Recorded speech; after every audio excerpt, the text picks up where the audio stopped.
What's going on, guys? Welcome back to the channel. Talking with Views, episode 192. And on today's episode, we got the Territorial Cup, we got the big game, we got the Iron Bowl, we got the clean, old-fashioned hate. It's rivalry week in college football, so we got all of that plus much more on this episode. Let's get it.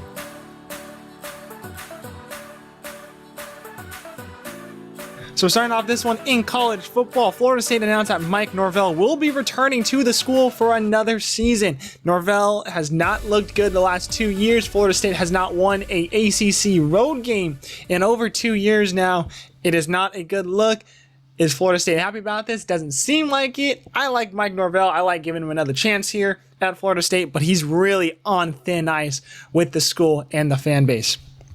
Colorado State suspends quarterback Darius Curry for spitting on a Boise State player last week. Why are people doing this? I don't understand it. Colorado State suspends their quarterback because of it. Oklahoma State announced that they are hiring North Texas Eric Morris, their head coach, to be the Oklahoma State head coach for next season. Morris is expected to finish off the year with North Texas. Potentially he could be in an American Conference game and potentially as well college football playoffs. I don't think North Texas bid is over yet.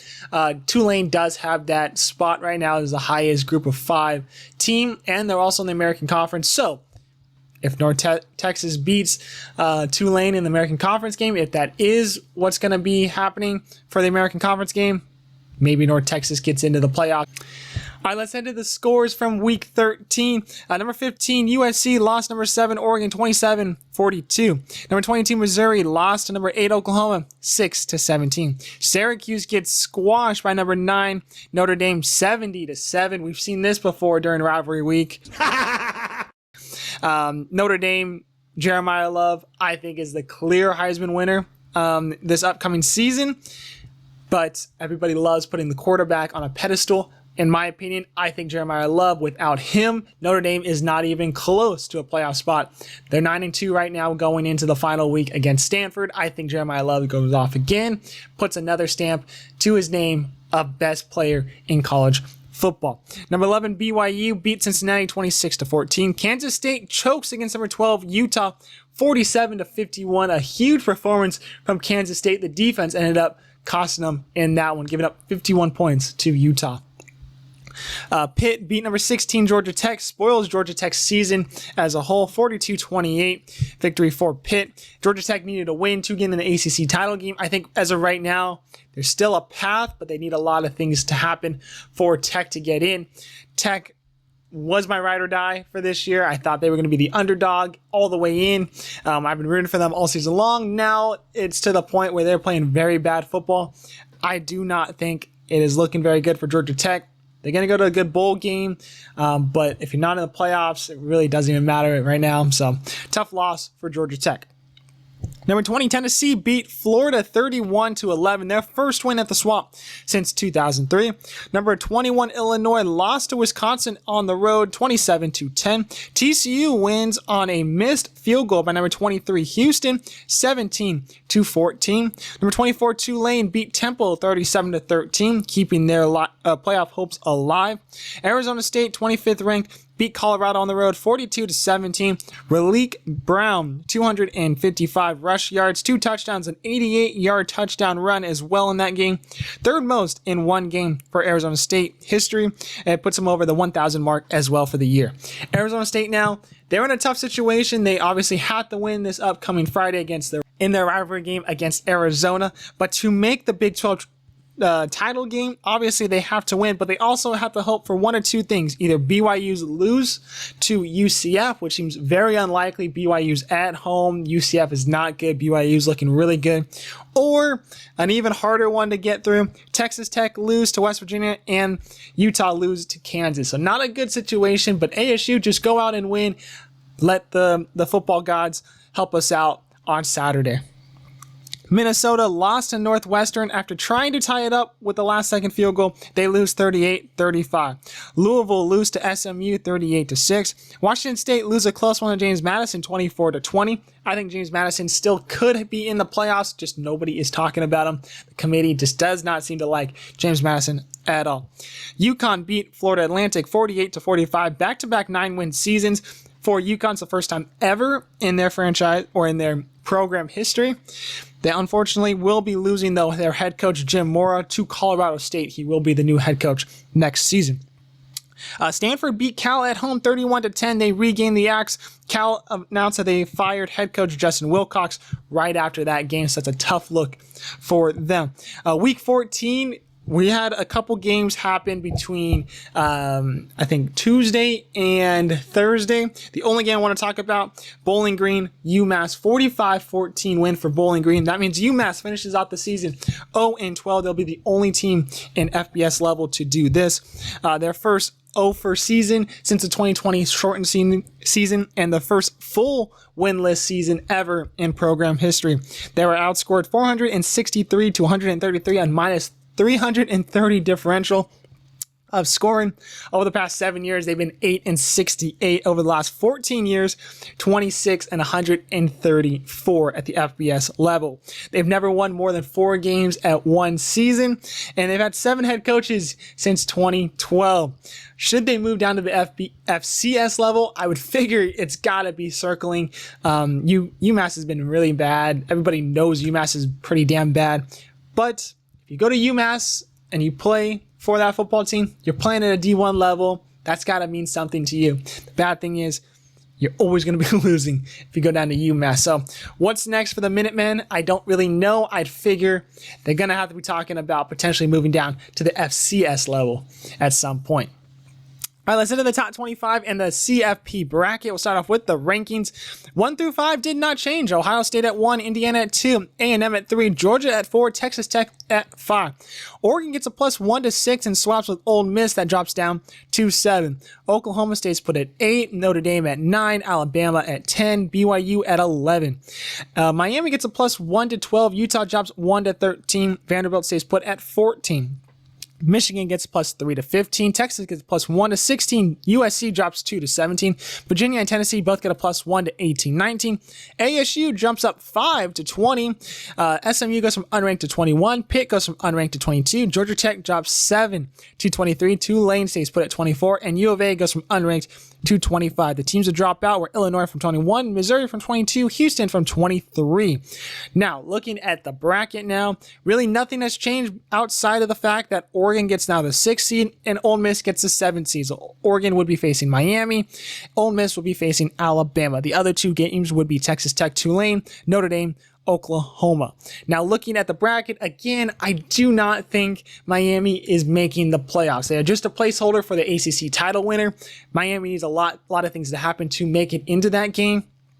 They also have to beat Pitt this week, which I think is actually going to be a very good matchup between Pitt and Miami. So I think they're just going to be a placeholder. So whoever wins that ACC title game is going to hit that 11 seed. Tulane or another American Conference team, maybe even James Madison, will get that 12 seed in there. The rest of the bracket, to me, looks fine. The bye is going to Ohio State, Indiana, A&M, Georgia. We've seen that the last, I think, 3 weeks now. So I don't think anything really is to gripe about. I don't really mind any of these. The 2 teams looking outside in are BYU and Utah. I think I'm fine with that as well. Utah definitely needs help. They need to get to that conference title game if they want to have a chance, because unless BYU gets blown out by potentially Texas Tech, I don't see a chance that Utah makes it. So I think Utah needs to hope a couple crazy stuff happens so they get into that title game for them. Same thing with Miami. A couple of things need to happen. Maybe Alabama loses and Miami gets to jump in. But looking at this, I think it's fine. I think there's a couple of teams that potentially could make it in based off of what they're going to do this upcoming weekend. But we'll talk about that when we get to the picks and what's on the line for some of these teams.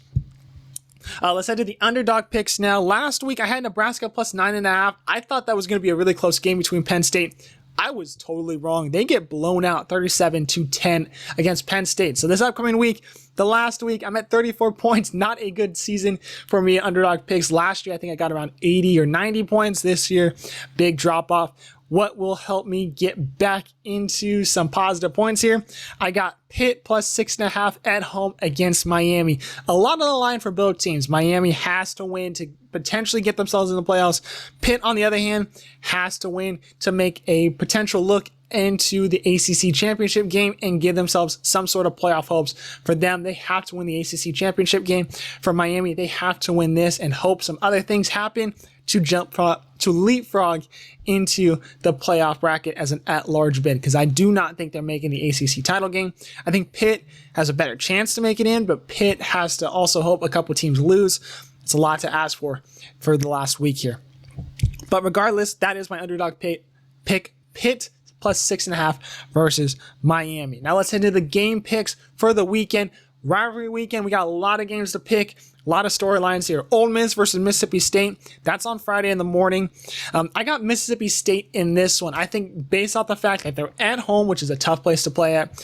Again, I don't want to reiterate this too much, but anything could happen in rivalry games. That's why I don't think any pick for one team or the other is crazy at all. I think Mississippi State, with so much storylines on Ole Miss's side, is going to take advantage of that. Lane Kiffin should be announcing what's going to happen with his future at Ole Miss, whether he stays or whether he goes. After this game, most people think he's going to LSU for that $90 million contract. I think he's going to as well, even though I think he should stay at Ole Miss. But between the games, Ole Miss, Mississippi State, I got Mississippi State. Georgia versus Georgia Tech, the clean, old-fashioned hate game. This will be played at Atlanta. I think Georgia Tech, if they were playing better football, maybe even won last week against Pitt, I'd feel better about them. But I really can't. I got Georgia winning this game, which is really tough because I thought Georgia Tech was going to be a great team this year. They looked great for the first 7 weeks. Started to kind of look a little wishy-washy. Ended up losing 2 big games near the end of the season. So Georgia, I think they're in a better form right now. Give me the Dogs winning that one. A&M versus Texas. Friday, really good game as well. I think A&M is just a better team. I think Texas is just overrated as a whole. Yes, they're ranked 16th, but I do not think they're that great. I got A&M winning this one. Arizona, ASU, Friday, the game I'm going to have my eyes glued to, obviously, because I'm a big ASU fan. I hate U of A, and I need ASU to win to give me some sort of hope on Saturday that they can make a Big 12 championship game. Again, I do not think there's a great chance they do, but at least there's something to root for on Saturday. I think ASU wins this game. Yes, they're a 1.5 point underdog in this one. Jeff Sims did not look great in Colorado, but Raleek Brown, the defense, Arizona State is going to own the state once again. Keep the cup in Tempe. They take down the Wildcats. Then heading over to Saturday slates, we got Ohio State, Michigan in the morning. I got the Buckeyes. I am not confident in this pick at all. I think I pick the Buckeyes every year because why not? I'm an Ohio State fan as well. Can't pick Michigan in this kind of game. But Michigan, I would not be surprised at all if they just find a way to get the dub here. They've won the last 4 years. I think there could be a chance they win another game, 5 straight now. So it's a really nice matchup between these two. It's at Michigan Stadium, so that's even more of a chance that Michigan gets the chance to win this one. I got Ohio State for the safe pick, but I would not be surprised to see Michigan win that one. Miami versus Pitt. I got Pitt in this one. I think the home team, plus 6.5. Yes, it's my underdog pick, but I think Pitt has a good chance to beat Miami. They know what they have to do. Miami knows what they have to do. A lot of storylines between these two matchups. Give me Pitt to win this game. Oregon versus Washington, a Pac-12 matchup. I think Oregon gets the job done. They're on the road against Washington. I think Washington's defense is going to be slowing them down. I think their offense looks pretty solid, but I don't think their defense is going to be holding up against the offense of Oregon. So give me the Ducks. Vanderbilt versus Tennessee. Really solid matchup between these two. In-state rivalry. I got Tennessee. They're the home team. I'm going to take that. Oregon State versus Washington State. An actual Pac-12 matchup. Pac-12 championship game. If Washington State wins, they win the Pac-12. If Oregon State wins, they win the Pac-12. Oregon State won this game a couple weeks ago, but because of tiebreakers, they have to win again. I think Oregon State has a little bit too much on the line here. They're on the road. They're not that great of a team. Give me Washington State to win this one and win the Pac-12 championship. Alabama versus Auburn, the Iron Bowl. Anything could happen in this game. We've seen some crazy endings in this Iron Bowl. I don't think Auburn's all that great this year. They've had some tough luck with refs calling one game or the other. I think it could have been different if those games went their way, a little bit more momentum. Alabama gets the job done, though, in this one. They hold on to their at-large bid for themselves. UCLA versus USC, a rivalry for Southern California. I got USC winning this one. It's at the Coliseum. USC's coming off a tough loss. UCLA has not looked the same since that little win streak that they had. I got USC winning big in this one. Last one, Notre Dame versus Stanford. Stanford coming off a big win against the rivals at Cal, or actually at home versus Cal. Notre Dame coming back to California for the first time this year. A little bit later than normal, but regardless, I think Notre Dame gets the job done. I told you at the top of the show that I think Jeremiah Love is the best player in college football. I think he gets the job done for Notre Dame. I think it's going to be a blowout, probably like a 56-14 win for Notre Dame. All right, let's head to college hockey now. We'll start off with the extension of Arizona State's head coach Greg Powers for the next 5 years.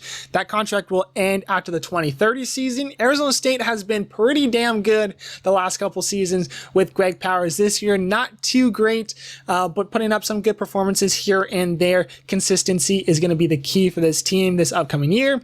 But Greg Powers has been there for probably 20 years, I think, or so.